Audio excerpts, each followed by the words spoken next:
చిన్నప్పుడు కథలు వినే సమయంలో తాతమ్మలు అమ్మమ్మలు చెప్పే మాట ఒకటి ఉంటుంది. కాకులు దూరని కారడవి అని చెప్తుంటారు. అంటే ఆ అడవులు అంత దట్టంగా ఉంటాయని అర్థం. కానీ కొండలపై ఎన్ని చెట్లున్నా, ఎంత ఇరుగ్గా ఉన్నా పక్షులు వాటిపై వాలుతాయి. చిన్న చిన్న పక్షుల నుంచి పెద్ద పక్షుల వరకు అన్ని రకాల చెట్లపై గూడు కట్టుకొని జీవిస్తుంటాయి. ఇక కాకుల విషయం చెప్పాల్సిన అవసరం లేదు. అయితే ఓ కొండపై అన్ని రకాల పక్షులు కనిపించినా కాకులు మాత్రం కనిపించవు. పురాతన కాలం నుంచి కాకులు వాలవని పండితులు చెప్తున్నారు.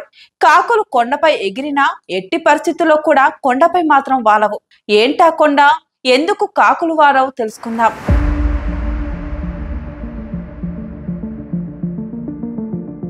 వీడియోలోకి వెళ్లే ముందు తప్పనిసరిగా మా పొలిటికోస్ ఛానల్ సబ్స్క్రైబ్ చేసుకోవడం మర్చిపోకండి. కాకులు వాళ్ళని కొండ గురించి తెలుసుకోవాలంటే మనం ఆంధ్రప్రదేశ్లోని నరసరావుపేటకు కోతవేటు దూరంలో ఉన్న కోటప్ప కొండ వరకు వెళ్ళాలి. మహాశివరాత్రి అంటే గుర్తుకు వచ్చే కొన్ని శైవ క్షేత్రాల్లో కోటప్ప కొండ ఒకటి. గుంటూరు జిల్లాలోని పలు ప్రాంతాల నుంచి పెద్ద ఎత్తున ప్రభలు తరలి వస్తాయి. విద్యుత్ దగదగలతో ప్రభలు కోటప్ప కొండకు తరలి రావడం విశేషం. ప్రభల సంస్కృతి మనకు ఇక్కడ మాత్రమే కనిపిస్తుంది. అందులోనూ విద్యుత్ ప్రభలు మనకు కోటప్ప కొండలోనే ఎక్కువగా కనిపిస్తాయి. మరి ఈ కోటప్ప కొండ రహస్యం ఏంటి, దాని చరిత్ర ఏంటో తెలుసుకుందాం.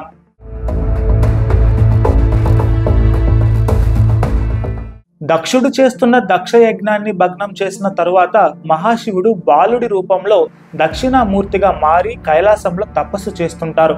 బాల గురువు రూపంలో తపస్సు చేస్తున్న దక్షిణామూర్తి వద్దకు సృష్టికర్త బ్రహ్మదేవుడు వస్తాడు. తనకు జ్ఞానబోధ చేయమని మహాశివుడిని అర్థిస్తాడు. దక్షిణామూర్తి రూపంలో ఉన్న పరమశివుడు సృష్టికర్త బ్రహ్మను ఉద్దేశించి ఈ విధంగా చెబుతాడు. జ్ఞానం పొందాలంటే త్రికుటాచలంకు రావాలని, అక్కడే జ్ఞానబోధ బోధిస్తానని చెబుతాడు. దీంతో బ్రహ్మ ఇతర దేవతలంతా కలిసి త్రికుటాచలం వెళ్లి జ్ఞానాన్ని పొందుతారు. నాటి త్రికుటాచలమే నేటి కోటప్ప కొండగా పిలువబడుతోంది. త్రికుటాచలం అనే పేరు రావటం వెనుక ఓ కారణం ఉంది. ఎటువైపు నుంచి చూసినా 3 శిఖరాలు కనిపిస్తాయి. అందుకే దీనిని త్రికుటాచలం అని పిలుస్తారు. బ్రహ్మ, విష్ణు, మహేశ్వరులకు ఈ 3 శిఖరాలు ప్రతిరూపాలు. ఈ కొండపై కొలువైన స్వామిని త్రికుటాచలేశ్వరునిగా, త్రికోటేశ్వరుడిగా పిలుస్తారు. స్థానిక భాషలో స్వామివారిని కోటయ్య స్వామిగా పిలుస్తారు. ఇక ఈ కొండపై కాకులు వాలకపోవటం వెనుక ఓ కథ ప్రచారంలో ఉంది. కేవలం ఇది కథ లేక కల్పితమా అనుకుంటే, కల్పితమైతే కొండపై ఎందుకు కాకులు వాలవు? త్రికుటాచలంలో తప్పించి అన్ని చోట్ల కాకులు వాలటం చూస్తూనే ఉన్నాం. అక్కడికి వచ్చే భక్తులు మాత్రం కథ కల్పితం కాదని, కోటయ్య స్వామి మహత్యం ఉందని అంటారు. ఏంటా కథ తెలుసుకుందాం.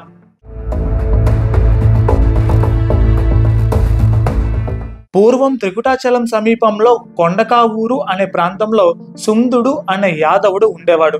ఆయన భార్య పేరు కుందిరి.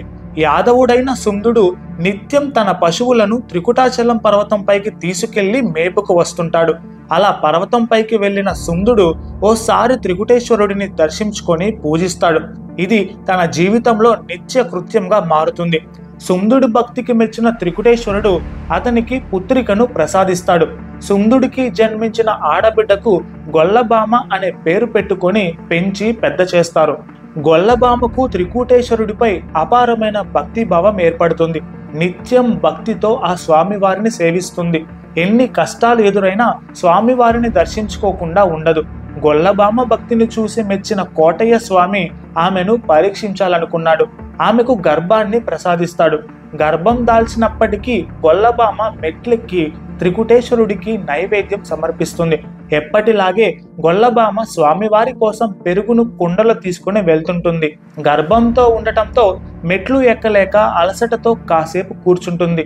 ఆ సమయంలో ఓ కాకి వచ్చి పెరుగును నేలపాలు చేస్తుంది. స్వామివారి కోసం తెచ్చిన పెరుగు నేలపాలు కావడంతో గొల్లబామ తీవ్ర నిరాశకు లోనవుతుంది. ఆమె నిరాశను గమనించిన మహాదేవుడు ఓ వృద్ధ బ్రాహ్మణుడి రూపంలో అక్కడికి వచ్చి ఎందుకు విచారిస్తున్నావని అడుగుతాడు. జరిగిన విషయాన్ని గొల్లబామ చెప్పగా కాకులను శపిస్తాడు. ఇకపై త్రికుటాచలం పర్వతంపై కాకులు వాలకూడదని ఆగ్రహం వ్యక్తం చేస్తాడు. అప్పటి నుంచి ఆ కొండపై కాకులు వాలటం లేదు. ఇప్పటికీ కాకులు వాలకపోవడం గమనించవచ్చు.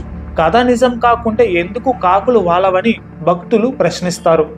కోటప్ప కొండలోని మరో విశేషం ఏమంటే ఇక్కడ మహాశివుడు దక్షిణామూర్తి రూపంలో బ్రహ్మచారిగా దర్శనమిస్తారు. బ్రహ్మచారిగా ఉన్న చోట అమ్మవార్లకు అనుమతులు లేవు. అందుకే కోటప్ప కొండపై పెళ్లిళ్లు జరపరు. శివుడు దక్షిణామూర్తి రూపంలో ఉన్న కొండపై ఉన్న ఏకైక క్షేత్రం ఇదే కావడం విశేషం. ఇక మరో విశేషం ఏమంటే శివరాత్రికి వచ్చే భక్తులను చూసి ఆ మహావిష్ణువుకు తలపోటు వస్తుందని, సంవత్సరంలో తనకు వచ్చిన భక్తుల కంటే ఎక్కువ సంఖ్యలో భక్తులు కోటప్ప కొండకు వస్తారని ప్రతీతి. అందుకే శివరాత్రి రోజున తిరుమల వెంకటేశ్వరుడి తలకు గుడ్డ చుడతారు. Please subscribe to the channel and download the Politicos app from the links in the description.